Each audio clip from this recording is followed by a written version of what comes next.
Right now, you might be watching this video while putting off something else, an email you need to send, a task you should have started, or maybe even going to bed. That, my friend, is procrastination.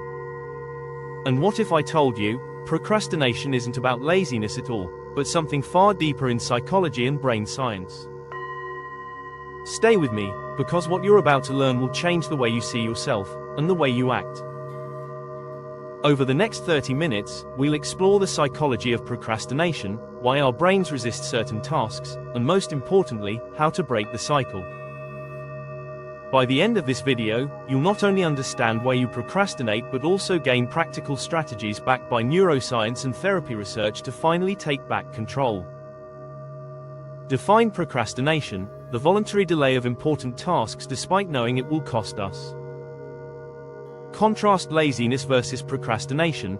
Laziness equals unwillingness to act. Procrastination equals wanting to act but feeling blocked. Introduce the concept of temporal discounting. Our brains favor short-term comfort over long-term goals.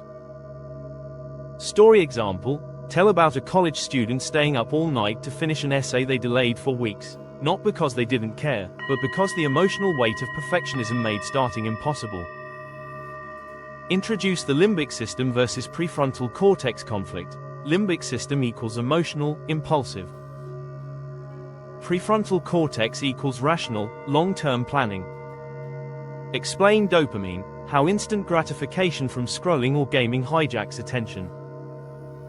Mention fMRI studies showing increased activity in emotional regulation areas when procrastinating. Connect to fear and avoidance. The brain interprets difficult tasks as threats, triggering the same pathways as stress. Curiosity line: so, in a way, procrastination is your brain trying to protect you, not sabotage you.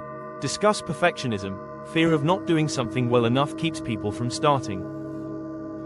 Self-worth theory: procrastination is a shield against failure. If I didn't try, I can't fail. Talk about anxiety and depression as common companions of chronic procrastination. Story example: a young professional avoids opening emails from their boss because they fear criticism, leading to spirals of delay. Bring in psychology research. Dr. Piers Steele's procrastination equation, curiosity trigger. Notice how it's not about discipline, it's about emotion. Solve the emotion, and the action often follows. Introduce evidence-based strategies. The 5-minute rule: commit to just 5 minutes, reduces overwhelm. Implementation intentions: if X happens, I will do Y. Time blocking, pre-schedule work and breaks. Self-compassion: research shows people who forgive themselves for procrastination are less likely to repeat it.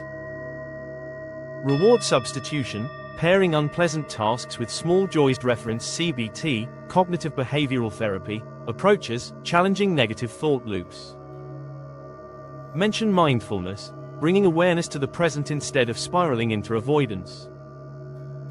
Story example: a writer who overcame procrastination by treating writing as play, not pressure, using Pomodoro breaks and self-kindness.